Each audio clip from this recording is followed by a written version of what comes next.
Bonjour. Vieux démon et nouveau monde. Est-ce qu'on va vers une guerre mondiale? Est-ce que le monde change? Où en sommes-nous? Est-ce qu'on peut réussir à penser, en 1 heure et demie, ce qui est peu, les bouleversements radicaux qui s'opèrent? On ne sait pas très bien depuis quand, je pense que ça va être un des sujets, qui s'opèrent dans le monde, où on a le sentiment que l'ordre économique, politique, culturel du monde, depuis la fin du mercantilisme ou depuis le début de ce qu'on a appelé les capitalismes, c'est-à-dire le XVIIIe siècle, pour aller vite, est en train d'être bouleversé. Les réglementations internationales, l'ordre de la concurrence, le doux commerce de Montesquieu, le libéralisme, tout ce qui va avec des droits de l'homme, de la réglementation, du respect des droits humains, a l'air d'être bouleversé. Donc comment est-ce qu'on peut penser ça? Comment est-ce qu'on peut penser ça en termes historiques, en termes économiques, en termes géopolitiques? Nous avons organisé cette table ronde, ou ce panel, je ne sais pas comment ça s'appelle, avec trois chercheurs qui ont travaillé sur cette question, qui parleront dans cet ordre, en allant vers ma droite. Pierre Decaisse d'abord, qui est professeur émérite à l'université Lyon 2 que vous connaissez, qui a été fondateur du Centre Walras, directeur des œuvres complètes d'Auguste et Léon Walras, et qui a consacré de très nombreux ouvrages à cette transition entre le XVIe siècle et le XXIe siècle. L'espace dans la pensée économique, la libération médiévale, rythme économique, crise et changement social avec Bernard Rosier. La société n'est pas un pique-nique, Walras et l'économie sociale. Pouvoir et autorité en économie, l'enfer ce n'est pas les autres. Hobbes, économie, terreur et politique. On a ce lien fort dans les titres mêmes entre politique, géopolitique et structures économiques. Le sucre et les larmes, essai d'histoire de la mondialisation, et surtout les deux ouvrages magistraux sur le capitalisme, mais ils sont magistraux, tu n'y peux rien. 4 siècles en perspective. Premièrement, Sous le regard des géants. Deuxièmement, Splendeur et misère de la croissance. Deuxième orateur, Arnaud Orin. Moins de bibliographie, il est plus jeune un peu, quelques années, à peine. Arnaud Orin est directeur d'études à l'École des hautes études en sciences sociales, spécialiste d'histoire économique et d'histoire de la pensée économique, et auteur de 3 jolis livres, La politique du merveilleux, une autre histoire du système de l'eau, Les savoirs perdus de l'économie, et récemment Le monde confisqué, essai sur le capitalisme de la finitude, 16e, 21e siècle, qui, je pense, va servir de base à son intervention. Et enfin, on ne le présente pas, Robert Boyer. Robert Boyer, qui est directeur d'études à l'École des hautes études en sciences sociales, qui a travaillé longtemps au CEPREMAP, qui est surtout le fondateur de la théorie de la régulation. Tous ceux d'entre vous, je regarde parce que les étudiants ont été parqués en haut à droite dans un petit coin, ce que je trouve très désagréable, mais bon, c'est pas mon problème. Et donc, il faut tous que vous lisiez du Boyer, parce que c'est formidable le Boyer, ça apprend la vie, ça apprend à penser l'économie. Et donc, dans ce que vous pouvez lire, vous en avez pour quelques années, toute une série d'ouvrages sur la théorie de la régulation, je ne les nomme pas tous, La croissance de l'octet au gène, j'adore ce titre, l'économie politique des capitalistes, les capitalismes à une discipline, les capitalistes à l'épreuve de la pandémie, et puis quand même, puisque ça aussi c'est la leçon de base qui va nous permettre de réfléchir ce matin, une discipline sans réflexivité peut-elle être une science? Et enfin, économie sociale et solidaire, une utopie réaliste pour le XXIe siècle. Voilà, donc nous avons pris les 3 meilleurs spécialistes européens, mondiaux, français, sur le sujet, et nous leur laissons 1/4 d'heure chacun. J'ai cru comprendre que vous posiez des questions avec vos téléphones à un numéro que vous connaissez, que je ne connais pas. Et donc, l'idée est qu'il y a un premier tour de table, on les laisse ensuite se répondre les uns les autres et être en désaccord, je le souhaite, et on prend vos questions au fur et à mesure. À toi. Bonjour à tous. Bon, sous ce torrent de compliments, on ne peut que ployer et s'étonner. Bon, là, je commence. On parle de vedette américaine, mais c'est quand on commence pour essuyer les plâtres. Bon, j'espère que ce ne sera pas le cas. Quant à savoir si on est en désaccord ou en accord, je pense qu'on aura des accords fondamentaux et quelques petits désaccords, puisqu'on se connaît bien. Mais on va voir. Je voudrais faire mon intervention autour de la notion et la réalité du mercantilisme. Annie a cité le mot mercantilisme et je pense, pour commencer, à une formule qui était celle de Jean Jaurès qui disait, dans une phrase magnifique dont il avait d'ailleurs l'habitude, « Le capitalisme porte en lui la guerre comme la nuée porte l'orage ». Bon, au-delà du rythme et de la beauté, ce n'est pas aussi évident que cela. Bon, ça heurte une conception qui était non seulement celle du doux commerce de Montesquieu, mais aussi la thèse de Schumpeter qui pensait que le capitalisme était plutôt et relativement porteur de paix, mais que c'était les modes de production antérieurs, appelons ça féodalisme, aristocratisme, etc., qui portaient en eux la guerre. Et les germes de ces anciens modes de production fondés sur la violence et la prédation étaient encore présents dans le capitalisme, et c'est ce qui expliquait sa tendance à la guerre. Donc c'était ces deux thèses qui s'affrontent. Bon, il y a du vrai des deux côtés, mais c'est plutôt l'autocratisme qui porte en lui la guerre, parce que, comme on dit souvent, les démocraties ne se font pas la guerre, ou relativement peu.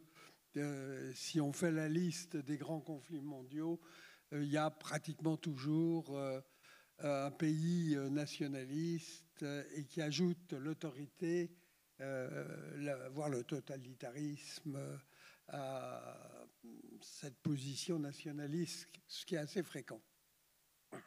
Bon, sur le mercantilisme, je voudrais commencer un premier point par dire que c'est à la fois une très ancienne doctrine et c'est aussi une doctrine et une réalité qui est comme un spectre, pour me référer à Derrida, qui hante non seulement l'Europe, mais le monde entier.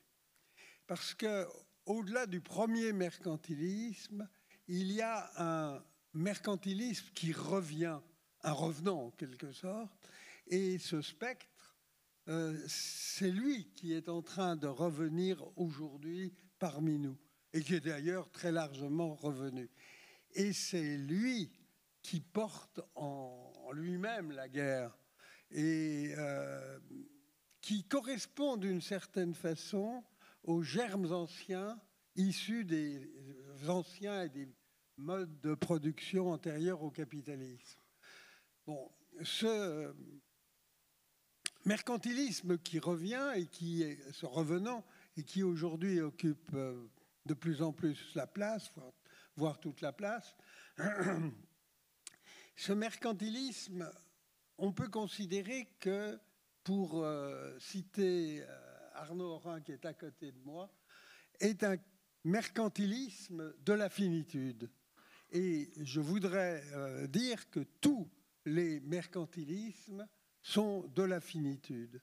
Et je voudrais m'expliquer là-dessus et expliquer aussi, en passant, si on peut dire, pourquoi il faut prendre au sérieux la nécessité pour l'Europe de passer d'un libre-échange mondialisé au protectionnisme.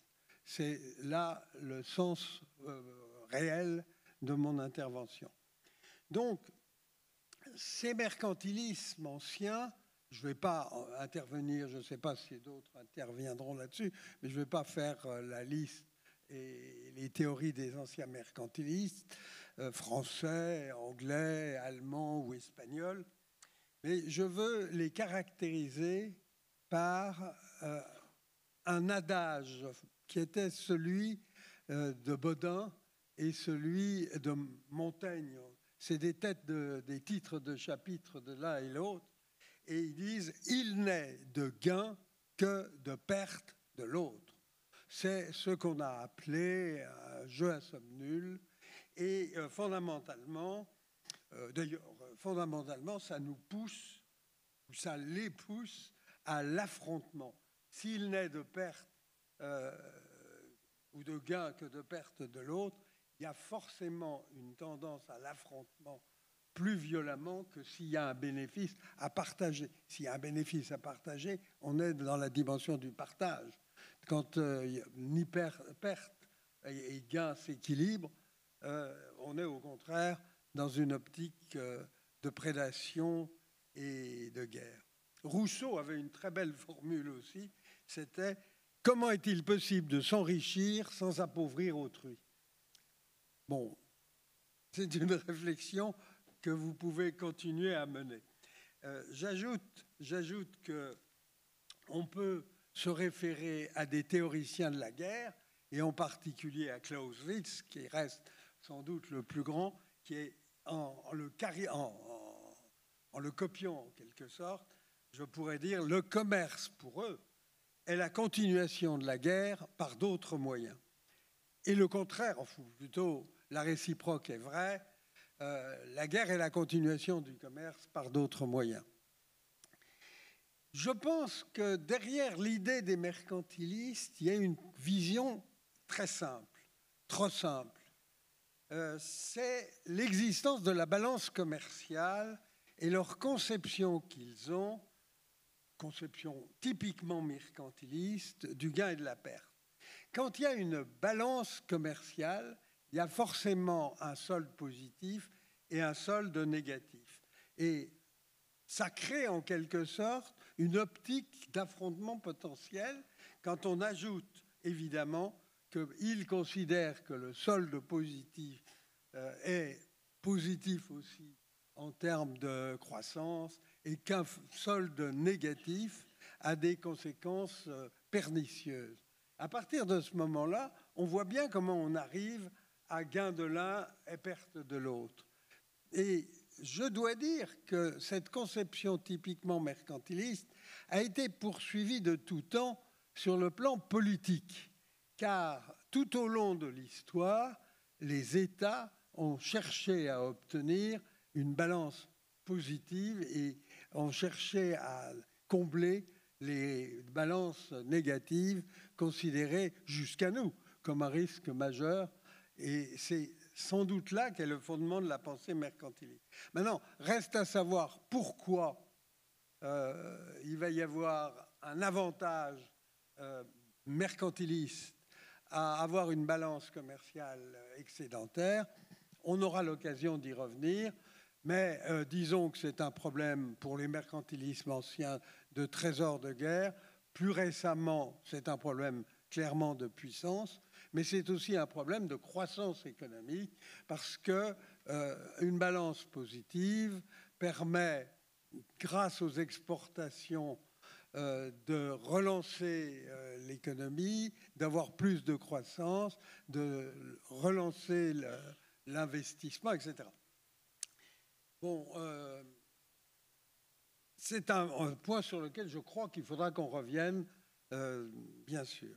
Disons que les libéraux, les grands libéraux, ceux du XVIIIe et du XIXe siècle, ont mis en pièces ce schéma et ils ont considéré que le commerce était bénéfique à tous, plus ou moins bien sûr, mais que tout le monde gagnait.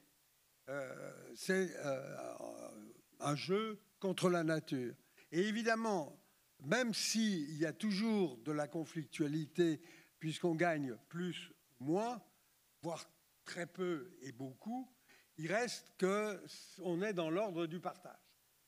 Et ce point est très important, d'autant plus qu'ils ont en quelque sorte mis l'accent sur l'idée que le mercantilisme qu'ils détestent porte en lui la guerre.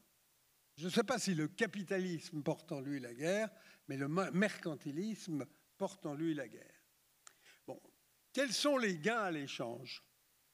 Pour simplifier, il y a deux types de gains à l'échange. Le premier type de gain à l'échange, c'est les coûts comparatifs ricardiens. C'est quelque chose qui est plus que classique et qui a été un grand théorème de Ricardo, qui a été finalement à la base de la théorie libérale du commerce international. Ce qu'il faut comprendre, c'est que ce gain statique permet une réduction du coût de production au profit des consommateurs. Et j'insiste sur le au profit des consommateurs. De l'autre côté, il y a ce qu'on appelle les gains dynamiques. Les gains dynamiques sont des gains non plus en termes de coûts gagnés au bénéfice des consommateurs, mais sont des gains en termes de croissance, en termes de productivité des facteurs de production, d'économie d'échelle, et en particulier que les entreprises qui n'ont pas une taille optimale par rapport au marché national puissent atteindre ce niveau grâce au rendement croissant, augmentation de la productivité. Ces gains vont aux producteurs. À partir de ce moment où on en est arrivé en ce point, on fait une première remarque, c'est de savoir si le théorème des coûts comparatifs a toute sa validité, et la réponse est non. Fondamentalement, il suppose des coûts qui soient constants, il suppose qu'il n'y ait pas de déplacement des facteurs de production, et il suppose un rééquilibre automatique de la balance commerciale. Bien entendu, ces hypothèses ne sont jamais remplies. Et ça remet en question la possibilité même de gain. Mais mon propos fondamental est le suivant. À mesure que le commerce international se développe, à mesure que monte en puissance la mondialisation, comme on dit de nos jours, les gains de productivité diminuent et tendent à devenir nuls. Les gains de productivité tirés de la mondialisation finissent par disparaître. Et on peut en tirer, on peut l'observer historiquement, mais à grands traits, disons que la première mondialisation voit très clairement des gains importants entre 1830 et 1870-80, puis absence de gains et même légère régression avec des pertes importantes pour certains pays. Et en particulier des pertes importantes pour les pays qui n'ont pas opté pour le protectionnisme et pour le pays surtout hégémonique pourtant qui est resté libre-échangiste, l'Angleterre, qui entre très largement en déclin à cette période. Et il faudra attendre 1931 pour qu'ils acceptent un tarif protectionniste. Bien. À partir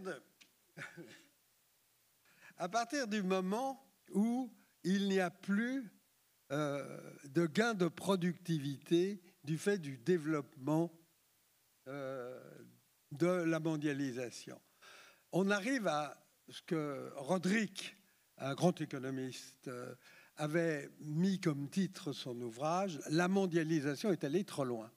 Et si la mondialisation est allée trop loin, elle ne crée plus de gains de productivité. Et à partir du moment où elle ne crée plus de gains de productivité, on retombe nécessairement sur « il n'est de gain que de perte de l'autre ». Et à partir de ce moment-là, on retrouve le mercantilisme. C'est ça mon idée fondamentale. On retrouve le mercantilisme et c'est en quelque sorte inévitable. Et le mercantilisme revient avec ses compagnons de bord qu'on retrouve toujours, qui sont sur le plan économique le protectionnisme, bien sûr, mais aussi le monopolisme et l'autoritarisme et toute une série de conséquences qui sont des conséquences largement négatives. Mais dans un monde protectionniste, et c'est en quelque sorte ma conclusion, dans un monde qui fait de la guerre et de la guerre économique sa caractéristique majeure, dans la mesure où il n'y a plus de gains de productivité. Forcément, les pays, et en particulier les pays hégémoniques, tendent vers le protectionnisme et tendent à l'imposer aux autres. Et c'est particulièrement clair de nos jours, où on voit que l'Europe est en quelque sorte prise en tenaille entre des pays qui jouent à fond la carte mercantiliste sous des formes diverses, mais qui sont aujourd'hui les États-Unis. Ça fait en réalité une dizaine d'années, mais on le remarque mieux aujourd'hui parce que c'est d'une violence extraordinaire, et la Chine qui est profondément mercantiliste, même si elle fait des discours libéraux, voire libre-échangistes, mais le protectionnisme et le mercantilisme sont au cœur. Alors, bien entendu, l'Europe est dans l'obligation de passer au protectionnisme. La question fondamentale, c'est est-ce que c'est possible? Quelles en seront les conséquences à court terme, à moyen terme et à long terme? Mais c'est surtout le est-ce que c'est possible. Fondamentalement, ce que je crois, c'est que c'est une nécessité de passer à un tarif extérieur commun, défensif, modéré tant qu'on voudra, mais réel. Et je crois que l'Europe n'y arrivera pas avec les conséquences funestes qu'on peut imaginer. Merci.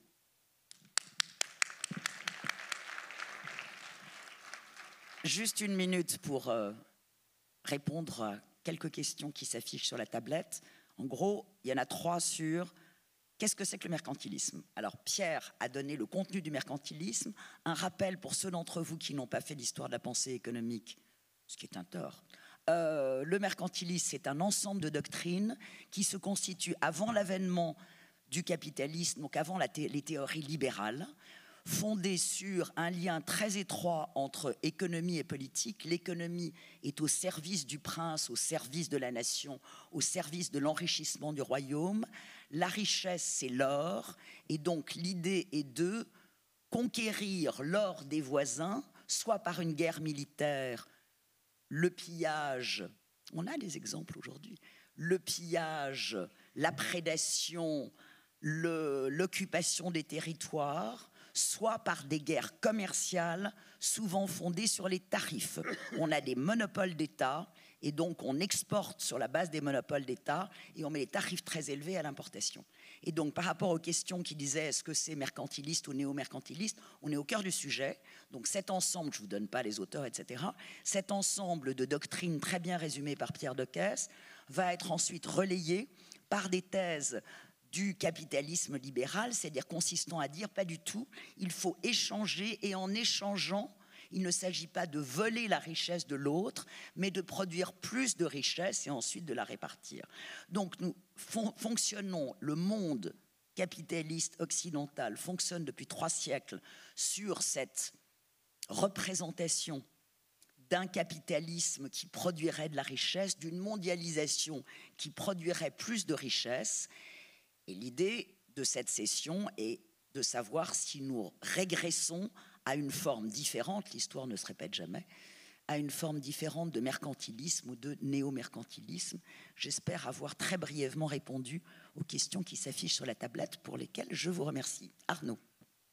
Oui, merci Yannick. Je vais revenir sur ces définitions.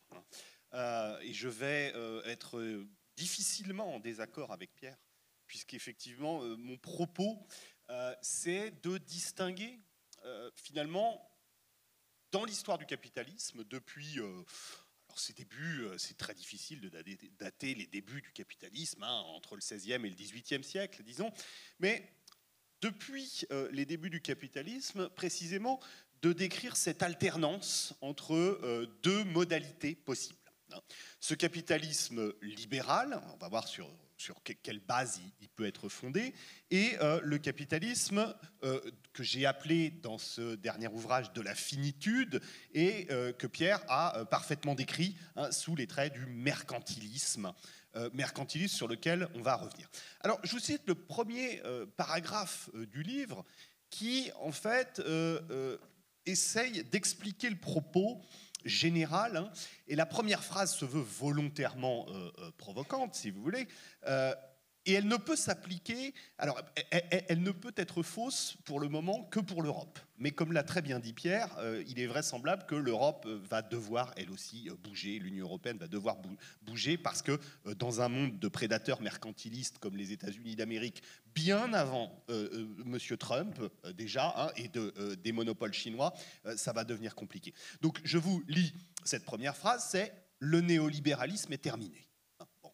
Alors, je suis content de voir qu'un certain nombre de collègues commencent à emboîter ce pas. Hein. Il y avait un article dans le New York Times avant-hier de l'historien Sven Buckert qui disait le néolibéralisme est terminé. Nous sommes entrés dans une nouvelle phase du capitalisme, et c'est ce que je crois. Alors je poursuis le propos en disant la remise en cause du libre-échange, des mécanismes concurrentiels, le retour d'une conception autarcique de l'économie, la croissance décuplée de monopoles privés devenus des compagnies-États, je vais revenir sur la notion de compagnie-État, une liberté des mers mise à mal, point crucial de la mondialisation, les mers, et de la possible fragmentation de la mondialisation, les mers, un réarmement général et une multiplication des conflits, la nouvelle course à l'accaparement des terres, des minerais et des espèces vivantes sont autant de phénomènes qui traduisent une mutation du capitalisme mondial vers un ensemble cohérent,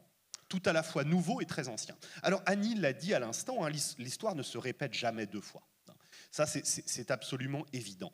Ce qui ne veut pas dire qu'on ne peut pas rechercher dans l'histoire, alors des choses qui, je vais utiliser un mot qui fait souvent hérisser nos confrères historiens purs et durs, hein, qu'on ne peut pas chercher des invariants dans l'histoire, ce qu'on a pu appeler autrefois des structures, hein, également, c'est-à-dire faire l'hypothèse que au cours de ces 5 siècles de capitalisme, eh bien, il y a des éléments structurels qui reviennent de manière, je dirais, cyclique.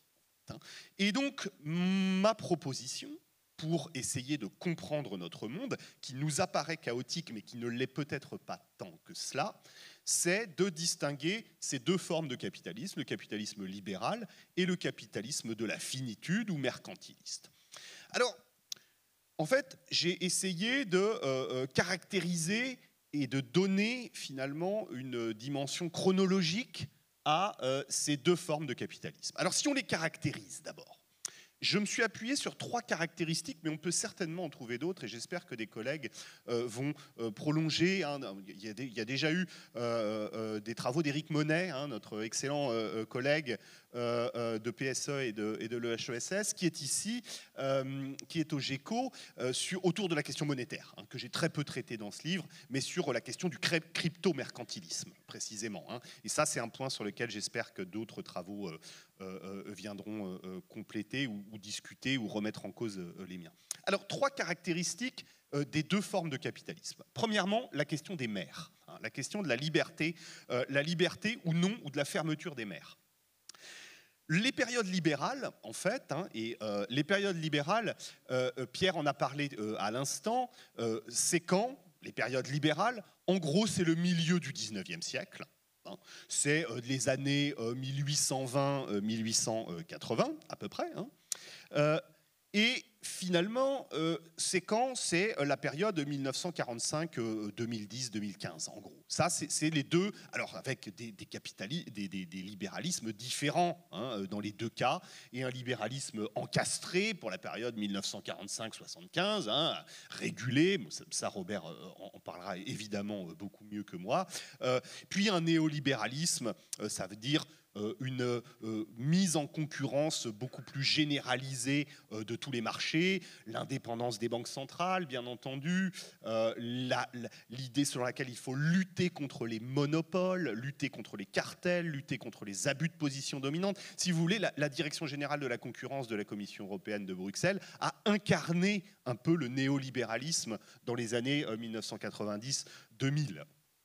Donc, on a, si vous voulez, cette première idée autour de 2 périodes libérales. Période libérale, milieu du 19e siècle, Pierre en a parlé, post-1945 jusqu'à 2010-2015. Alors, avec une caractéristique majeure sur les océans, c'est la présence d'une puissance hégémonique qui dit le droit d'aller librement sur la mer. la Royal Navy britannique au XIXe siècle, après un conflit systémique contre la France qui est réglé par la défaite de la France, après cette seconde guerre de 100 ans entre la fin du XVIIe et 1815, en gros, qui voit la défaite définitive de la France sur terre, mais surtout sur mer, en fait. Et donc une Pax Britannica sur les océans qui permet un commerce libre. Donc ça, c'est la première caractéristique importante du capitalisme libéral. Le capitalisme de la finitude, mercantiliste, Annie et Pierre l'ont décrit à l'instant, c'est l'inverse. C'est-à-dire c'est un monde où, sur les océans, eh bien, il n'y a pas, où il y a une puissance hégémonique qui tente de dire le droit d'aller librement sur les mers pour les marchands, mais soit elle n'y parvient plus, ou elle y parvient difficilement, soit il n'y en a pas. Alors ça, c'est la période 17e, 18e siècle. Donc vous êtes toujours sur des conflits armés sur les mers. Soit il faut armer vos marines marchandes, soit il faut faire du convoyage en permanence. Il faut envoyer des navires à Terre-Neuve pour protéger vos pêcheurs, basques, bretons, etc., normands. À la fin du 19e siècle, eh bien, la marine hégémonique britannique, elle est remise en cause, en particulier par l'incroyable croissance de la marine allemande, et des deux marines allemandes, la marine civile et puis le gigantesque programme naval de 1897-98 qu'engage l'Allemagne du Deuxième Reich. Et puis aujourd'hui, après l'hégémonie incroyable de la marine américaine jusqu'à il y a une dizaine d'années, eh bien, il y a deux problèmes qui se posent à la marine américaine, avec ces 7 flottes prépositionnées qui sont censées assurer la liberté des mers sur les océans. Le premier problème, ce sont des proto-États, si vous voulez, qui viennent remettre en cause la liberté des mers dans un certain nombre de cas. Bon, le plus paradigmatique de ces dernières années, ce sont les Houthis au Yémen. Les Houthis au Yémen qui vont empêcher la traversée de la mer Rouge aux navires occidentaux, sauf pour les navires chinois et russes, qui sont protégés, eux, par la marine chinoise qui est présente à Djibouti. Et puis, bien sûr, le plus gros problème, c'est la montée en puissance des deux marines chinoises. La marine civile, alors civile, c'est compliqué. Vous savez que le 4e transporteur mondial, COSCO, chinois, a été classé entreprise militaire par le Pentagone au mois de janvier dernier, par l'administration Biden, parce qu'effectivement, eux aussi, ils sont censés être des transporteurs civils, mais en fait, on sait qu'ils transportent des chars, ils peuvent transporter des hélicoptères, etc. Ils peuvent servir à une invasion de Taïwan, etc. Et donc, la marine civile chinoise est en forte progression. Elle est incomparablement plus puissante que la marine civile américaine. Et la marine de guerre chinoise est devenue plus importante en nombre d'unités que la marine de guerre américaine. Alors, elle a moins de porte-avions et de sous-marins nucléaires pour l'instant, mais si ce programme naval se poursuit dans 10 ans, eh bien, elle aura largement des capacités supérieures à la marine américaine. Deuxième élément qui distingue ces deux formes de capitalisme, le principe concurrentiel. Alors ça, je vais aller très vite, parce que ça, vous comprenez l'idée. Le principe concurrentiel, il est au cœur du capitalisme libéral et néolibéral. Il faut faire du libre-échange multilatéral, c'est la théorie des avantages comparatifs. Si vous allez sur le site de l'Organisation mondiale du commerce aujourd'hui, vous verrez que la théorie des avantages comparatifs, elle est toujours à la base de cette organisation. Les marchés libres, la lutte contre les monopoles, les cartels, les abus de position dominante. L'idée, c'est le principe concurrentiel doit guider la bonne marche du capitalisme. C'est l'inverse pour le capitalisme de la finitude ou le mercantilisme, comme l'a appelé Pierre. On a des monopoles qui sont des compagnies-États, c'est-à-dire des institutions qui sont à la fois marchandes et à la fois souveraines. On peut prendre l'exemple des compagnies des Indes des XVIIe et XVIIIe siècles, qui sont à la fois des compagnies qui achètent et vendent des choses, des épices, des esclaves, qui achètent des choses. Elles ont aussi beaucoup de personnes esclavagisées qui travaillent pour elles, et elles sont aussi souveraines. Ce sont aussi des proto-États. Elles ont leur monnaie, elles ont leurs armées, elles peuvent signer des traités avec des puissances extérieures. Et aujourd'hui, les compagnies de M. Musk, elles ont beaucoup d'affinités avec ces compagnies-États. Elles sont à la fois marchandes et à la fois souveraines. C'est-à-dire qu'elles vendent des choses, elles achètent des choses sur le marché, et puis elles ont des prérogatives qui sont des prérogatives étatiques, avec les satellites de M. Musk, par exemple, qui peut éteindre ou allumer en Ukraine, mais aussi à Taïwan. Il est très réticent à ce que l'armée américaine utilise ses satellites Starlink à Taïwan, parce qu'il veut vendre des Tesla aux Chinois, en Chine populaire. Donc, des monopoles qui deviennent des compagnies-États, qui sont à la fois souveraines et à la fois marchandes, des échanges que j'appelle en silos impériaux, ce qu'on appelait autrefois l'exclusif colonial, hein, l'idée selon laquelle vos colonies elles ne peuvent commercer qu'avec leur métropole, qu'avec les négociants de la métropole. Vous ne pouviez acheter des esclaves et vendre du sucre qu'aux négociants de votre métropole. Alors évidemment, ce qui amenait une concurrence, une contrebande, un marché libre extrêmement fort, hein, mais tout ça était protégé par un exclusif et des droits de douane. Et ça, on voit le retour en force hein, de cette idée selon laquelle, en fait, on ne va plus commercer avec n'importe qui. Le multilatéralisme commercial est de plus en plus remis en cause. On va commercer avec ses amis. Hein. Et on va s'implanter chez ses amis. C'est le friendshoring de Janet Yellen. Hein. Pierre disait qu'effectivement, le retour du mercantilisme, ça n'a pas commencé avec M. Trump. Hein. C'est le friendshoring. On va relocaliser chez ses amis. On va échanger avec ses amis. On va de moins en moins faire de multilatéralisme et on va relocaliser pour être de plus en plus autarcique. Ce qui ne veut pas dire que les échanges vont s'effondrer, que la mondialisation va s'effondrer, mais qu'elle est en train de se fragmenter. De se fragmenter avec cette idée selon laquelle il faut redevenir autonome et regagner contre l'autre. La troisième caractéristique et dernière caractéristique, hein, c'est l'idée selon laquelle dans les libéralismes, on a une domination informelle sur l'outre-mer. La colonisation, elle est soit stagnante, soit on envisage la décolonisation. Hein, des libéraux comme Frédéric Bastiat ou Richard Cobden, au milieu du 19e siècle, ils sont assez défavorables à la colonisation. Hein. Ils pensent que ça coûte cher, les colonies, que ça ne sert à rien, il faut s'en débarrasser. Hein. Et que la terre, on peut la gérer, la terre outre-mer, ce qu'on appelle les hectares fantômes, là où vous faites pousser les produits dont vous avez besoin dans votre pays, bah vous pouvez laisser ça au marché libre, en fait. Hein. Vous achetez en fait, vos produits. Le mercantilisme et le néo-mercantilisme de la finitude, hein, au contraire, il est impérialiste. Il est impérialiste évidemment au XVIIe, XVIIIe, hein, c'est la première colonisation. Il redevient impérialiste à la fin du XIXe siècle, quand les gains dont parlait Pierre à l'échange baissent pour un certain nombre de pays. On repart à la conquête coloniale. Et aujourd'hui, on repart sur l'accaparement des terres, le land grab. On repart sur des formes de plantation qui sont en forte croissance, hein, avec des mécanismes qui ne passent plus par le marché, en fait, hein, comme des firmes publiques chinoises qui s'implantent au Brésil, hein, qui amènent des intrants et des semences et qui repartent avec le soja. Hein, on ne passe plus par des systèmes de marché. Alors je conclus. Hein, le principe, on l'a dit, du capitalisme libéral, c'est une utopie de la croissance infinie, au niveau individuel, au niveau des firmes et au niveau des États. Tout le monde peut s'enrichir. Tout le monde peut s'enrichir. L'économie n'est pas un jeu à somme nulle, en fait. C'est la fameuse mondialisation heureuse qu'on croyait déjà voir advenir en 1860. Hein, c'est ce que nous dit Gustav Schmoller, le célèbre économiste de l'école historique allemande. Hein. Il écrit en 1900 qu'en 1860-70, tout le monde pensait que le monde allait être un monde de paix avec le libre-échange, hein, cette fameuse mondialisation heureuse, cette terre plate dont va nous parler Thomas Friedman dans les années 1990. Donc on a la même chose, fin 19e, fin 20e siècle, cette utopie de la croissance infinie, libérale, tout le monde peut s'enrichir par la mondialisation heureuse. Et puis, les trois autres périodes, 17e, 18e, 1880, jusqu'à la Deuxième Guerre mondiale, puis depuis une dizaine d'années, bah c'est le jeu à somme nulle dont parlait Pierre. Hein. C'est l'idée selon laquelle il n'y a pas assez de croissance pour tout le monde.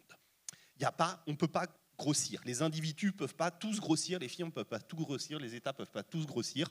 Si on veut grossir, il faut manger la part du voisin. Et donc, il faut s'accaparer des terres. Il faut entrer dans un monde qui n'est ni guerre ni paix.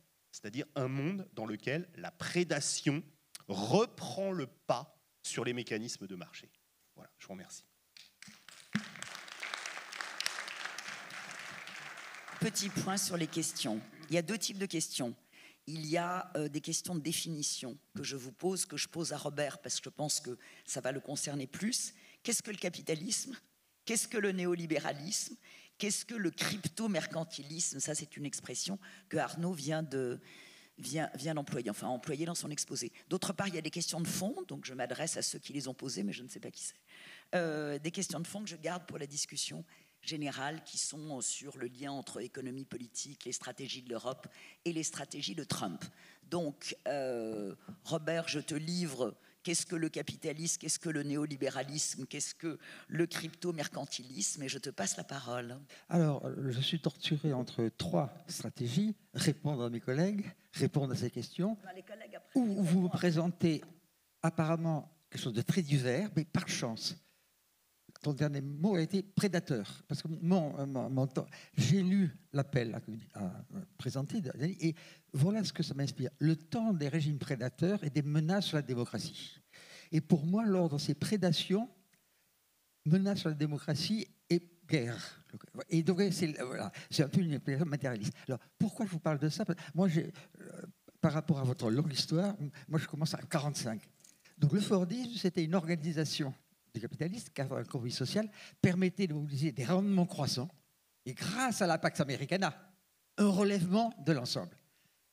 Vous avez vu qu'au fil du temps, et j'ai commencé les recherches en 1970, des anomalies sont complètement aperçues, puisque aujourd'hui, effectivement, tout se présente comme un jeu à somme nulle, finitude. Donc, vous voyez, alors je vais vous décrire dans la succession de mes recherches. Alors, vous voyez, c'est très subjectif, mais je mets au pot des discussions comment j'ai découvert une nouvelle façon de vous rejoindre de votre point de vue, mais par un itinéraire très, très différent. Donc, ne m'en veuillez pas. Alors, premier élément, l'histoire, 45-90. Deuxièmement, la période contemporaine. La troisième, c'est guerre et démocratie. Alors, les régulationnistes étaient très fiers d'avoir trouvé ce nouveau régime capitaliste. Le régime capitaliste, par définition, c'est un rapport qui combine rapport salarial et forme de la concurrence, qui fait de l'accumulation une loi coercitive, organisée plus ou moins bien par la hiérarchie des formes institutionnelles. Voilà ma réponse. Alors, dès que nous avons inventé le concept de Fordisme, nous le découvrons en 1973, au moment où il est menacé. Et c'était déjà le ralentissement des gains de productivité. On a perçu, il y a une nouvelle époque. On a écrit dès cette époque-là. Pourquoi? Parce que, un peu méconnu, brutalement, dans les chapitres de 73-79, la rente vient vers les pays rentiers, ce qui va les transformer en grands centres financiers. Si vous regardez aujourd'hui le rôle de l'Arabie Saoudite dans le monde, ça vient de l'accumulation de ces formes. Donc, c'est le dialectique opposé du Fordisme, c'est grosso modo. Deuxième élément, j'ai beaucoup étudié le Japon. Le Japon était supposé, dans les années 80, d'être remplacé des États-Unis. Les capitaux s'engouffrent, les immobiliers, au point que la bulle éclate, et ce pays voit son modèle cassé par le fait de la libéralisation et le triomphe de la spécialisation, au point que les rentes d'innovation se transforment en des rentes immobilières. Par exemple, je vous donne une anecdote, à la fin de la bulle, il fallait 2 vies et demie pour qu'un salarié moyenne achète son logement. Oui, vous voyez l'aspect de bulle. Troisième élément, j'ai étudié l'agriculture. Et j'ai découvert, il y a 20 ans, l'achat de serre dans tout l'univers. C'est un mécanisme extraordinaire. C'est bien plus important que le prix des produits agricoles. C'est extraordinaire. Les territoires nationaux sont mités par des enclaves nouvelles. Et ça, alors, bien sûr, c'est un changement. Oui, parce que l'État lui-même contient une extraterritorialisation. Troisième élément, la bulle de l'an 2000 est intéressante parce qu'elle se trouve aussi dans la Silicon Valley. Et l'emballement immobilier est tel que les geeks, les spécialistes de la technique, n'arrivent plus à se loger tellement les prix immobiliers ont été élevés. Donc, à nouveau, cet aspect absolument dialectique, le capitalisme innove et il trouve le fait que c'est les droits de propriété sur un actif totalement immobilier. C'est tout à fait contre-productif, puisque, grosso modo, vous créez des puits de thésaurisation. Dernier point, la grande financière de 2008, c'est l'alliance de produits financiers ultra sophistiqués que leurs auteurs ne comprenaient pas, avec le fait qu'on donne du crédit à des pauvres Américains qui n'arrivent pas loin de se payer. Donc, à nouveau, l'aspect intéressant, et je vais beaucoup développer cela, c'est l'aiguillon de la finance suscite son dialectique opposé. Maintenant, parcourons les années 2000-2025. Grâce à des instruments financiers, on a des produits, vous savez qu'on a à nouveau des produits dérivés de dérivés, qui sont complètement obscurs. Vous voyez un phénomène dans lequel la connaissance asymétrique qu'ont les financiers exploite les pauvres acheteurs de titres dont ils n'ont pas les éléments. Donc c'est une question d'appropriation à nouveau. Est absolument exemplaire. Pendant que en 2008, les grandes banques vendaient ces produits-là, à l'intérieur, on disait surtout dégagez-vous de ces éléments-là. Vous voyez, cet aspect, oui, c'est de jouer à somme nulle. Hein. On exploite les non-informés. Deuxième élément, décomposition des systèmes productifs. Parce que si vous regardez bien les systèmes productifs, même l'économie américaine est complètement déstructurée. Vous avez des circuits de valeur internationale dans lesquels l'innovation est au centre, la production se fait en Chine et les rentes sur les marchés financiers, l'effet de marketing, engendrent les profits. De telle façon que le profit industriel est quasiment à longue période étant taux de profit minimal qui se passe en Chine et tous les surprofits viennent à nouveau de l'appropriation dans la chaîne de valeur. Et ça change radicalement. Alors, de plus, ça rompt complètement l'autonomie nationale, puisque par définition, ça rend chacun interventionniste. L'intelligence artificielle, c'est un énorme rapt des données sur le web qui n'ont pas été payées. Et ce mécanisme est extraordinaire. On pourrait imaginer, si on est théoricien des communs, que ces informations servent à la santé publique. Par exemple, en Angleterre, ces données sont publiques et servent à acquérir une connaissance pour le ministère de la Santé. Si vous regardez au contraire les privatisations, c'est au contraire accumuler l'information privée et la vendre. Donc, de nouveau, l'extrême difficulté, c'est la prédation par les données. Les droits de propriété intellectuelle, oui, c'est un phénomène absolument majeur, puisque grosso modo, ils reculent gratuitement. Tout l'ensemble, l'aspect prédation, à nouveau, hein, ça ne crée pas beaucoup de choses, mais c'est prédateur. Et c'est dominant en bourse, tous les éléments. Et vous voyez l'aspect de la crise à venir, c'est-à-dire grosso modo, on entérine le fait que c'est un jeune, parce que ceci ne contribue à rien à la dynamique des productivités. Alors, le mandat de Trump, aussi, qui est extraordinaire, pousse l'extrême entre la confusion entre intérêt des États-Unis et appropriation par sa famille, par ses éléments. Donc, à nouveau, hein, le président, c'est le prédateur en chef, fondamentalement. Oui, à nouveau, le changement tout à fait radical, en quelque sorte, l'extractivisme. Comme vous savez que les États-Unis sont maintenant non seulement indépendants, mais exportateurs. Donc voilà que les États-Unis deviennent primaires exportateurs. Alors oui, c'est tout à fait paradoxal. Dernier point, si vous voulez, d'où viennent les problèmes d'environnement, c'est tout simplement que la prédation vaut non seulement pour les concurrents, mais aussi pour l'environnement. Grosso modo, oui, on préempte l'habitabilité de la planète. Ce qui fait que dans mes récents travaux, j'ai étendu le concept initial de régime d'accumulation à régime d'accumulation et d'appropriation. Et je dirais que plus va le temps, plus l'appropriation devient importante. Et ça change radicalement. Et du coup, on converge bien avec vos deux précédents. Excusez-moi du grand détour. Maintenant, regardez mes inquiétudes. Alors, si vous voulez, ce qui me paraît très, très, très important, c'est que les économies rentières sont rarement démocratiques. Si vous voulez, Venezuela, Russie, Arabie Saoudite. Alors pourquoi? Parce que la citoyenneté demande un budget et on a besoin d'un sentiment. Dans les régimes rentiers, celui qui considère politique a la main mise sur l'allocation des ressources en extrayant les rentes. Donc, si vous voulez, le monde bascule, la richesse bascule vers des États qui ne sont pas démocratiques et qui sont rentiers, qui eux-mêmes vont étendre la logique de la prédation. Vous voyez le caractère extrêmement paradoxal. On déplace de façon endogène en faveur. Alors, je suis frappé par la montée à régime de l'Arabie Saoudite dans la politique internationale. C'est tout à fait impressionnant. Autre élément, si vous voulez, c'est le basculement de Trump. Parce que si on regarde bien les déclarations du président et du vice-président, ils n'emploient jamais le mot démocratie. Par contre, ils emploient le mot liberté. Liberté de parole et liberté. Donc, grosso modo, vous avez un bouleversement et vous avez bien sûr un nationalisme que Pierre a évoqué, qui devient absolument... Les fondateurs de la Pax Americana deviennent les défenseurs du protectionnisme, ce qui déstabilise les pauvres Européens, et là je suis d'accord avec toi, qui sont les seuls à continuer à croire qu'on peut désarmer les tarifs. Et ce désarmement intellectuel est effrayant, parce qu'ils n'ont pas saisi le sens du jeu, ils sont encore dans l'ancien jeu. Voilà, je m'arrête là. Alors, dernier point, créer un ordre international par la violence pure, ce que fait Trump, et bilatéral, ne va jamais créer un système viable. Donc, nous allons vers la gestion par le chaos domestique. Aux États-Unis, c'est quand même impressionnant, hein, le rôle d'IC qui arrête dans les rues n'importe quand. Et à l'échelle internationale, le caractère bilatéral accentue les polarisations, la fragmentation, l'asymétrie de pouvoir dans un régime qui ne sera pas viable. Conclusion, j'aimerais renaître jeune thésard pour recommencer la théorie de la régulation, parce que clairement, nous avons changé d'époque. Et le propos de la régulation, c'est d'avoir, les heureux ont un siècle de retard, les keynésiens demi-siècle, les régulationnistes 10 ans. Quoi. Alors là, j'invite les jeunes générations à vous précipiter, comprendre le monde contemporain, et il y a à faire, croyez-moi, parce que c'est magnifiquement compliqué et magnifiquement dangereux pour la démocratie.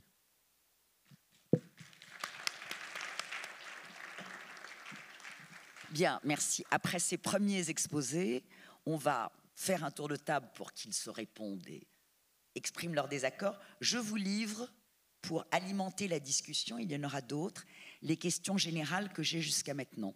Nous avons 2 questions sur la question des relations entre économie et politique. Est-ce qu'il faut diviser économie et politique? Est-ce qu'il y a un lien fort entre économie et politique? J'ai le sentiment que les 3 orateurs ont évoqué ça, mais peut-être faut-il y revenir. La question de la montée de l'extrême droite et la question du protectionnisme. Est-ce que les élections récentes de New York sont une mauvaise nouvelle pour les entrepreneurs du chaos? L'Europe isolée dans un monde mercantiliste deviendra-t-elle un futur tiers-monde? On demande l'opinion d'Arnaud sur l'accord entre Trump et Xi Jinping, mais je pense que les 3 peuvent donner un avis, les 4. Un lien entre le passage entre l'ancien libéralisme et le mercantilisme dont il est question aujourd'hui, c'est-à-dire ce mercantilisme qui, faute d'autres concepts, nous sert à essayer de décrire le chaos actuel et la prise de conscience écologique. Les produits dérivés sont-ils les plus vendus? Ça, la réponse est oui ou non, c'est pour Robert. Et l'intelligence artificielle peut-elle nous enrichir? La réponse est oui ou non, c'est pour Robert. Voilà, nous en sommes là. Pour l'instant, je n'en ai pas d'autres. Donc, je vous propose de refaire un tour. Chacun peut piquer dans les questions générales ou réagir aux interventions des autres. Pierre. Oui, sur la question de la prédation. Pendant que Robert parlait, je pensais à des questions assez générales qui sont à la fois présentes et d'histoire de la pensée. Et je pensais à Marx. Parce qu'effectivement, la caractéristique de Marx et du marxisme, c'est de rejeter l'idée de prédation. Il faut bien se dire ça au départ. Bon, évidemment, Robert, c'est ça mieux que n'importe qui.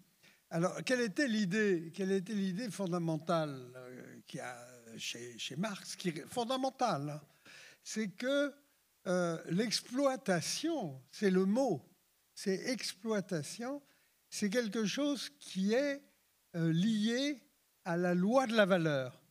C'est-à-dire que le capitaliste, pour le dire en un mot et très simplement, achète la force de travail à sa valeur. C'était ça l'idée fondamentale. Et donc, pas de prédation. Et que c'était la loi du capitalisme. Oui, c'est pas le vol. Et pendant toute une période de ma vie, j'ai eu à expliquer qu'effectivement, dans le capitalisme, c'était pas la prédation, c'était l'exploitation. Et le mot exploitation, c'est comme on exploite un gisement, comme on exploite une mine, le capitaliste exploite la force de travail. Bon, ça, c'était une idée du capitalisme. Est-ce que je peux t'interrompre une seconde? Oui, il y a un prof ou une prof, je pense, ou quelqu'un qui représente les élèves, qui me dit qu'il faudrait définir capitalisme pour les élèves qui ne savent pas ce que c'est. Je ne fais pas de commentaires sur le contenu. J'allais doucement vers ça. Alors, première remarque, c'est un peu comme la définition d'un éléphant. Bon, quand on le voit, on sait tout à fait ce que c'est. Mais quand il faut le définir, c'est pas très simple. Moi, je pense qu'il y a, pour moi, hein, uniquement pour moi, et pour simplifier, j'ai été marqué par 2 définitions différentes. marqué justement par Marx, qui met l'accent sur les rapports sociaux de production et sur le salariat. Pour Marx, c'est le salariat qui est en quelque sorte dans le miroir le capital. Voilà. Et le capital achète la force de travail et c'est un rapport de production qui définit le capitalisme et qui permet, alors au-delà bien sûr, il y a tout le capital au sens de l'ouvrage de Marx, et il y a toute la théorie de l'accumulation dont tu parlais, qui vient se greffer sur l'exploitation, c'est-à-dire l'extraction de la valeur ajoutée. Mais j'étais, comme vous le savez, très proche de Fernand Braudel. Et Braudel disait « pas du tout ». En gros, pas du tout. Moi, je me rappelle qu'il m'avait dit, anecdote, il m'avait dit vous êtes entre Marx et moi. Ça m'avait fait rigoler parce que quand même, même si c'est Braudel, entre Marx et lui, c'était quand même pas. Mais il voyait une chose assez vraie, profondément juste, qui m'a fortement marqué. Il disait, quand on est historien, on est amené à observer que le capital a plusieurs fers au feu et qu'il peut faire, pour le dire autrement, il peut faire feu de tout bois et il peut très bien exploiter des esclaves et c'est qu'encore du capitalisme. Il l'a fait en particulier dans les Amériques. Il a exploité. Il peut exploiter des serfs. Il l'a fait en Europe centrale. Il peut exploiter des petits travailleurs indépendants, entre guillemets indépendants, qu'il se soumet et dont il extrait une fraction de la valeur. Et il peut bien sûr, et c'est ce qu'il a fait au centre du monde capitaliste, exploiter des salariés. Et demain, et déjà aujourd'hui, il peut commencer à exploiter autrement que des salariés. On le voit chez nous, on le voit partout. L'exploitation n'est plus exclusivement salariale. On dit c'est plus uniquement les ouvriers, bien sûr, mais c'est plus non plus exclusivement les salariés. On revient aux plusieurs fers au feu. Alors lui, ce que voyait Braudel, alors, quand il commence à essayer de définir, ça devient plus difficile. Il voit le capitalisme au-delà de la révolution industrielle, la faisant remonter jusqu'au XVIe siècle, c'est la finance qui, d'en haut, dirige l'économie productive. Et à la fois, la finance permet de dynamiser l'économie et en même temps, elle permet une sorte de prédation, là, en quelque sorte, mais les deux sont présents. Elle dynamise, elle permet le renouvellement constant de la production et en même temps, elle capte une fraction du surplus. Voilà. C'est comme ça que, pour moi, je saisis le capitalisme. Alors, pour le néolibéralisme, on en parlera aussi. Oui, alors, pour revenir sur les définitions qu'a posées Pierre, il y a un autre point qui est intéressant, c'est à l'intérieur du capitalisme, quel type de capital est dominant. Si on revient à Marx, il nous dit, bon, à la fin du 19e siècle, et les marxistes de la fin du 19e siècle nous disent, bon, bah, c'est le capital industriel. C'est le capital industriel qui prend le pas sur le capital marchand à la Braudel, où effectivement, Braudel nous... Voilà, financier... Braudel nous disait, bon bah voilà, au XVIIe, XVIIIe, il avait parfaitement raison, hein, c'est le capital marchand qui domine. Hein. Ce sont les grands marchands internationaux qui dominent les fabricants de textiles du Languedoc, hein, par exemple, ou les fabricants de textiles de Bretagne ou de Normandie. Ce sont les capitalistes marchands, grands négociants, qui sont les donneurs d'ordre. Est-ce qu'aujourd'hui, on ne voit pas un retour en force de ce capital marchand, en fait, qui reprend le pas sur le capital industriel ? mercantilisme, en fait. Avec ce système des entrepôts mercantilistes, on peut penser à Amazon. Si vous regardez la plainte de la Federal Trade Commission sous le président Biden contre Amazon, c'est très intéressant. C'est très intéressant parce que vous avez tout un tas d'industriels qui vous disent on ne décide plus rien. On ne décide plus rien. Amazon décide de nos prix, décide de nos quantités. C'est tout juste s'ils ne décident pas de nos salaires. Un mot. Vas-y. Juste un mot. C'est l'expression marketplace. Tout à fait. L'opposition, et qu'on retrouve chez Steve Kaplan, là justement, marketplace, market principal. Alors, je veux revenir à ce que tu disais sur les avantages comparatifs, la mondialisation qui profite aux consommateurs. Et effectivement, alors ça, c'est un point fondamental.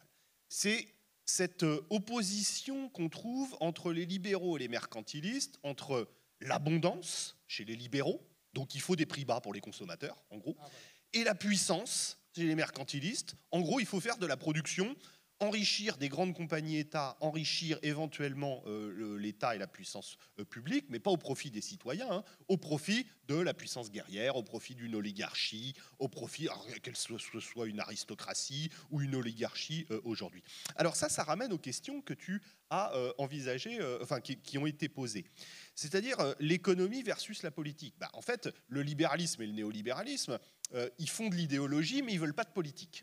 Ils ne veulent pas que la politique, elle entre dans la construction, en fait, de l'architecture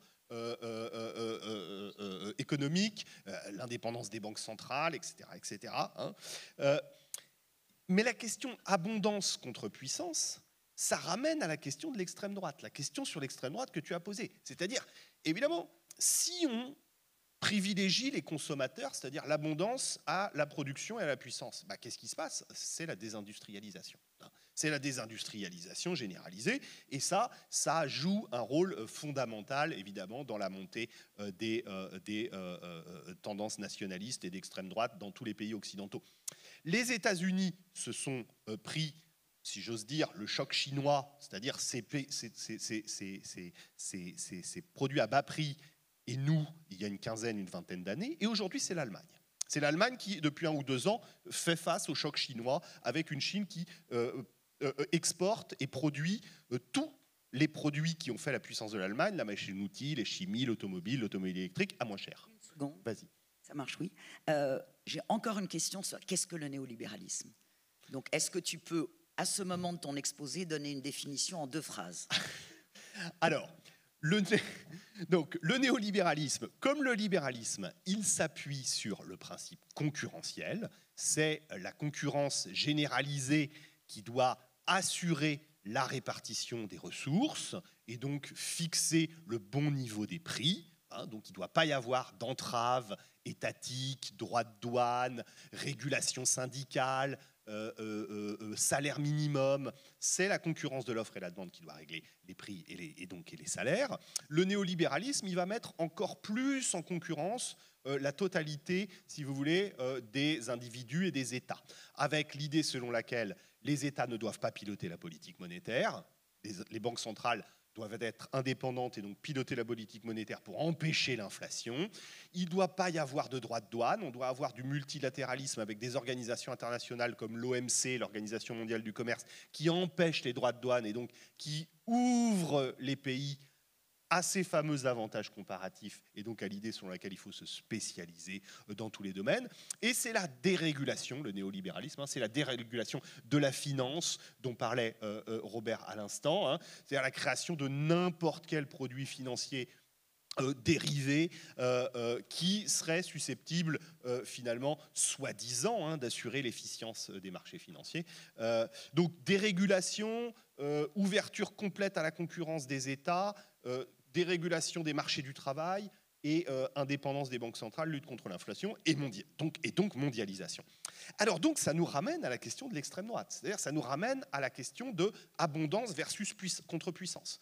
Si vous ne voulez favoriser que vos consommateurs et donc avoir des produits à bas prix, vous allez avoir un problème de désindustrialisation très rapide. Et ça, évidemment, ça va casser des communautés de travail, ça va casser des régions entières qui vont se retrouver avec des emplois à bas prix, des emplois à bas salaire, des syndicats qui sont inexistants, donc un effondrement, si vous voulez, à la fois des structures sociales et aussi de la culture, hein, finalement, parce que les syndicats, ils ont participé à la création d'une culture ouvrière, d'une culture du travail, etc., etc. Et donc ça, en fait, eh bien, l'Union européenne, ça ramène à une des questions du chat, eh bien, il y en a beaucoup d'autres.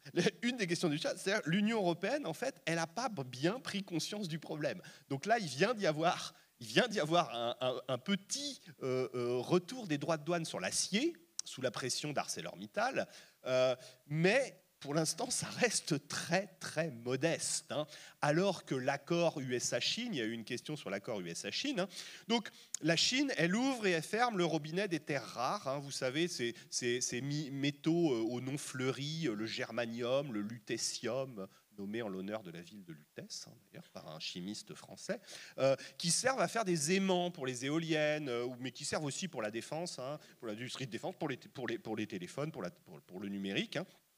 Donc elle ouvre et elle ferme ce robinet des terres rares, comme le faisait, si vous voulez, tout un tas de pays au temps du mercantilisme. Hein. Est-ce que j'exporte des moutons qui sont des races à laine très importantes? Parce que si je le fais, je vais favoriser les manufactures françaises, par exemple, hein, si j'exporte mes moutons espagnols. Est-ce que je laisse rentrer de la cochenille mexicaine qui est élevée sur les hauts plateaux de Oaxaca au Mexique, qui est contrôlé en monopole par l'Empire espagnol, parce que ça sert à teindre les textiles en rouge dans les manufactures du Languedoc, dans les manufactures de Hollande, etc., etc.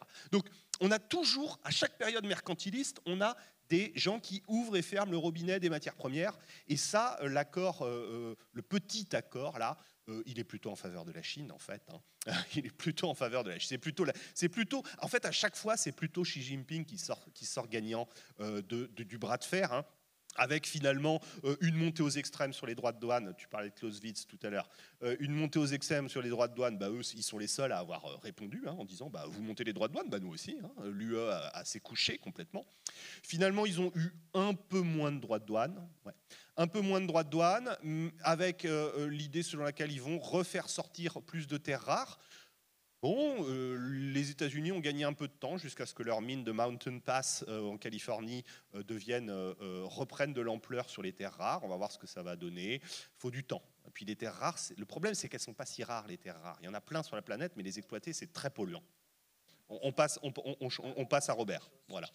Je t'interromps une seconde. Juste un point. Il y a plusieurs questions sur la relation entre le libéralisme et la politique ou la violence politique. Il y a d'ailleurs une question pour savoir si la violence et la jalousie sont inhérentes à l'humanité. Je vous laisse répondre ça, je n'aime pas l'idée d'inhérence. Et puis violence et jalousie, je pense qu'il s'agit de la jalousie au sens de Veblen, c'est-à-dire l'envidia, l'envie. Oui, c'est l'envie. Juste une question, si on prend, puisqu'on parle beaucoup des États-Unis depuis quelques mois, si on prend l'histoire des États-Unis considérée comme la grande démocratie mondiale depuis 3 siècles, elle s'est quand même construite sur le massacre des Indiens et le pillage des terres et des ressources. Elle s'est construite sur l'esclavage dans toute la partie sud du pays. Elle s'est conduite sur une série de répressions comme les activités la période des activités anti-américaines et du macartisme. Donc la relation entre le libéralisme économique et le libéralisme politique au sens américain, c'est-à-dire le respect des droits de l'homme, des droits des citoyens, la liberté d'expression, est une relation qui a toujours été complexe. Dans les questions, il y a une question qui s'adresse à Arnaud, mais à mon avis aux 3, on fait halter adresser. Est-ce que la perspective de la finitude, on reprend là, c'est quelqu'un qui a lu ton livre, laisse penser à un retour du malthusianisme, tout le monde ne mangera pas au banquet de la nature, alors que les premiers mercantilistes portaient plutôt une volonté populationniste, contradiction in adjecto ou non. Question sophistiquée, je remercie le ou la poseur de questions. Voilà, je pense que les trois peuvent y répondre. Il y a beaucoup de questions. Il y a une question simplement de définition. Est-ce que efficience veut dire suffisance ?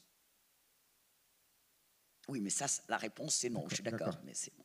Robert. Je peux répondre à divers. D'abord, merci Pierre, tu as exactement, j'ai sauté sur le Fordisme, c'est exactement ça. Et les religieux sont des victimes de l'adhésion à Marx.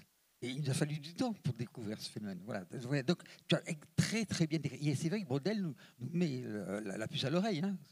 Et alors moi, ce qui me paraît frappant dans ce cas-là, c'est la capacité de marchandisation. Lorsque Facebook a été créé, je me dis, mais comment on peut gagner de l'argent en exploitant des... Ça, je me dis, mais c'est pas possible.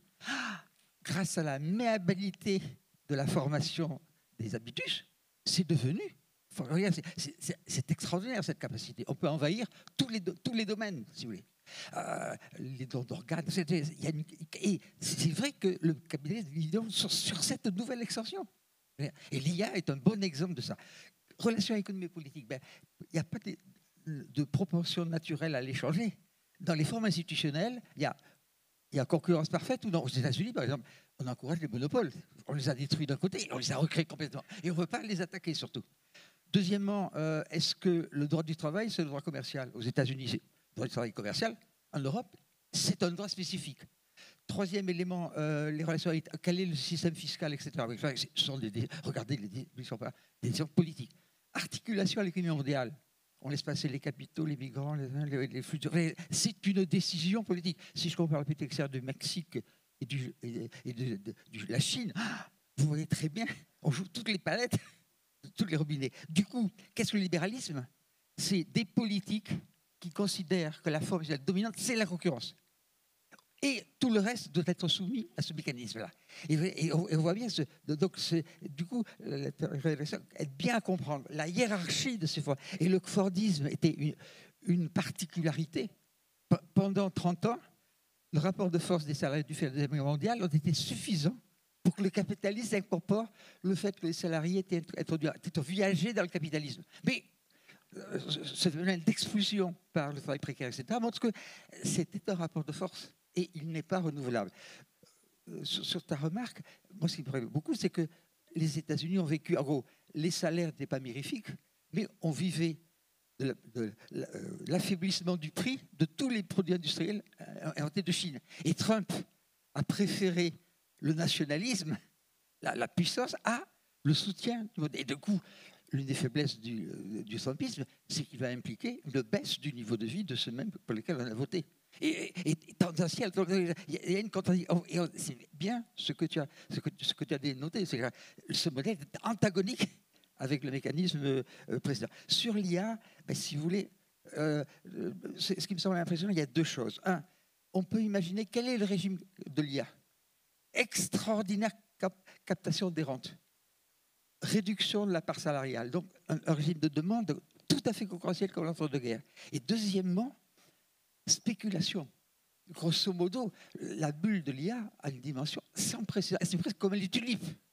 Et instabilité. Donc, ce qui nous pointe devant là, c'est extraordinaire inégalité et une crise financière monumentale. Donc, vous voyez, et dernier point, c'est un problème d'appropriation à nouveau.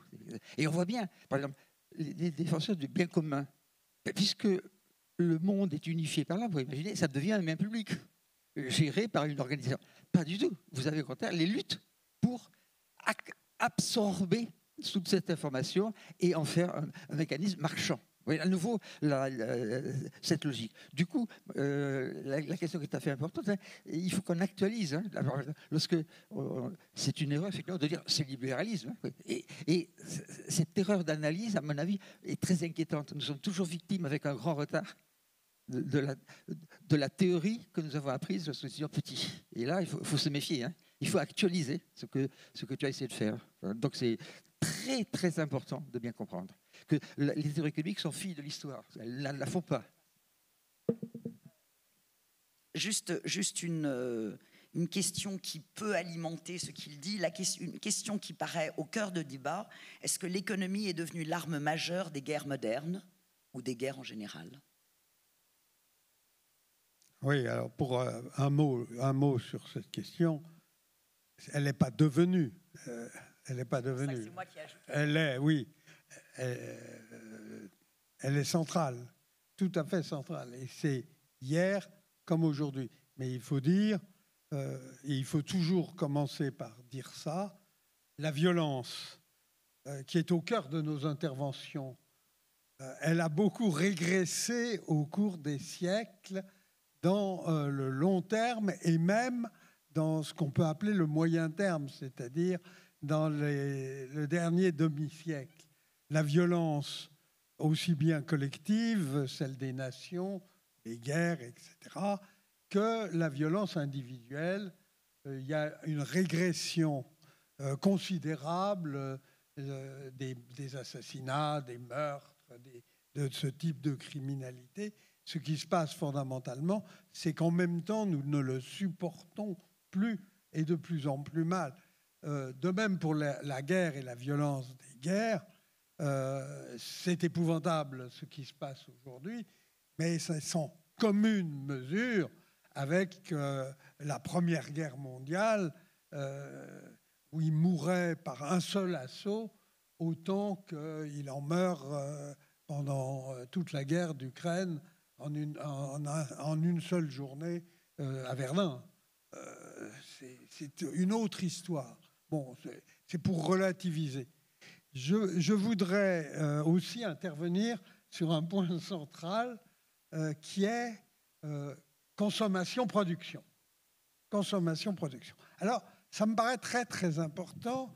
Je crois que les libéraux ou les néolibéraux se sont toujours placés plutôt du côté des consommateurs et de la consommation, si vous en êtes d'accord, alors que les mercantilistes étaient plutôt du côté de la production en relation avec l'industrie. Ça, c'est la première remarque, bien sûr. La deuxième remarque, c'est d'histoire de la pensée. C'est qu'il y a une rupture avec David Ricardo, de nouveau, au secours de la pensée libérale. C'est quand il comprend que l'Angleterre a intérêt à importer des blés bon marché de façon à faire baisser les salaires. Il le fait pas directement, mais par sa puissance intellectuelle, lui et les libéraux vont obtenir ce résultat, disons au milieu du 19e siècle, largement. L'Angleterre devient importatrice de blé, mais quand on dit blé, aujourd'hui, on doit dire plus largement biens salaires, c'est-à-dire les biens qui forment le panier de la ménagère salariée, pour simplifier, dans lequel il y a les voitures, etc. Bon, alors, à ce moment-là, ça veut dire qu'il y a un pacte possible qui est extrêmement important dans l'histoire, parce que le protectionnisme, ça signifie, et ça signifiait le pain cher, et le libre-échange, ça signifiait le pain bon marché. Où on en est aujourd'hui, on peut observer une dérive absolument fantastique et même ce que j'appellerais un compromis historique. Ce compromis historique, c'est de dire aux citoyens et aux salariés, voilà, vous n'allez pas avoir d'augmentation de salaire, mais on va vous procurer des biens bon marché. Et grâce à ça, vous aurez quand même une augmentation de pouvoir d'achat. Mais cette augmentation de pouvoir d'achat ne viendra plus des augmentations de salaire. Ce n'est pas la peine d'aller manifester, de faire grève, etc. Terminé. En revanche, on va vous procurer du Shine à 2 € quand vous voudrez et où vous voudrez. Donc, on arrive à un système qui est une multiplication à l'infini de la pensée ricardienne. On importe tout, ou à peu près tout ce qui pourrait être produit en Europe, en France en particulier, et on obtient des résultats. Alors, Shane, je connais assez mal, je dois dire, mais en revanche, il est évident que vous pouvez vous procurer des jeans pas si mal que ça à 5 €. Bon, c'est absolument impensable de penser qu'il est possible de produire un objet comme ça avec les caractéristiques économiques et sociales de l'Europe. D'où la nécessité, si on veut sauver de la production, la nécessité de ces formes de protectionnisme. Mais là est le danger, parce qu'en même temps qu'on dit oui au protectionnisme, On dit oui au mercantilisme, on dit oui au monopolisme, et on dit oui au protectionnisme, bien sûr, et à l'impérialisme.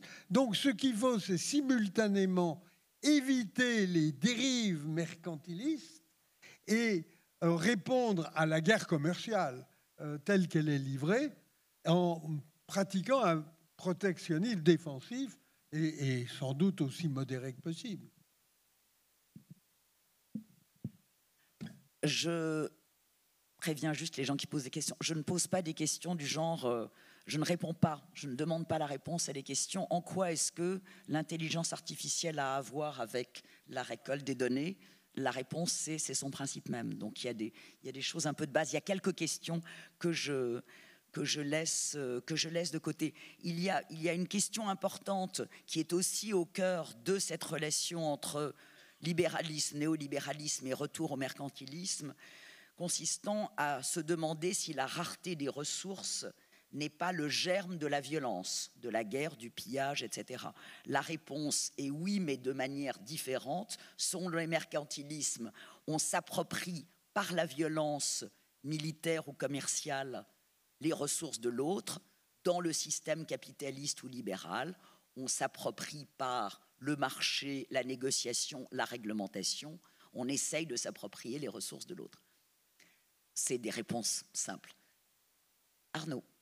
Oui, je dis un mot sur la question compliquée. Finitude, retour du malthusianisme, alors que les premiers mercantilistes étaient populationnistes. Alors c'est vrai qu'il y a un élément qu'on n'a pas... Non. Une toute petite question. C'est vrai qu'il y a un élément qu'on n'a pas tellement introduit dans la discussion jusqu'ici, même si Pierre en a dit un mot, c'est la guerre contre la nature. En fait, c'est-à-dire cette idée, mais Robert l'a évoqué aussi. Effectivement, le capitalisme, il peut être pacifiste. Le capitalisme libéral, il est plutôt... les libéraux du milieu du 19e siècle, je vous l'ai dit, ils sont anticolonialistes, ils sont anti-guerre, tout ça. Certains d'entre eux, en tout cas. Ils pensent que ça coûte très cher, tout ça. Mais enfin, il y a quand même une entité contre laquelle on fait la guerre, ce sont les non-humains. C'est la nature. C'est les autres que les humains que l'on va exploiter jusqu'à plus soif, en fait. Et donc... La finitude aujourd'hui, en fait, elle a une nouvelle dimension. Elle a une nouvelle dimension, c'est les limites écologiques de la planète. Mais en fait, dans les trois périodes de mercantilistes, de capitalistes de la finitude, on avait déjà ce problème, mais il ne se posait pas de la même façon. 17e, 18e, toutes les terres émergées sont découvertes. Et les puissances européennes se disent il faut gagner les terres émergées avant les autres. Donc il faut obtenir ce que l'historien, alors ça c'est un concept qui vient de la biologie, mais que le célèbre historien américain de Chicago, Kenneth Pomeranz, s'appelle les hectares fantômes. Il faut s'accaparer des terres outre-mer et y faire pousser des choses qui vont nous apporter des calories ou des matières premières, ou les deux. C'est encore mieux. Donc du coton, du sucre, du cacao, etc. etc. Donc tout le monde se dit, il nous faut des colonies avant les autres, parce qu'on a des contraintes écologiques chez nous. Si on veut obtenir la même quantité de matières premières, il faudrait mettre toute l'Angleterre en mouton pour avoir de la laine. C'est vachement plus simple d'avoir des colonies esclavagistes, en fait, et beaucoup plus horribles, mais beaucoup plus simple pour obtenir de la matière première à pas cher, si vous voulez. 1880-1900, c'est la peur de la bombe démographique. C'est la peur de la bombe démographique, sont les premières projections démographiques effrayantes.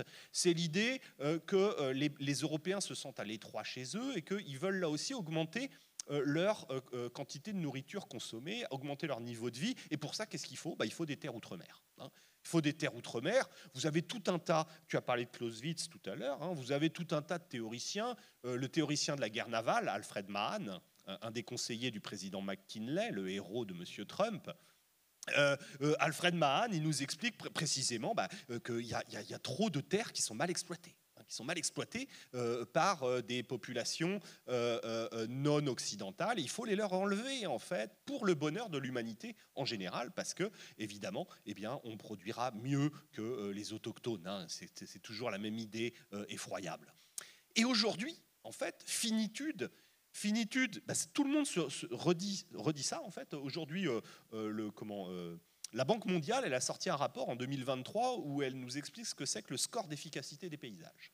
Le score d'efficacité des paysages, j'adore l'expression, hein.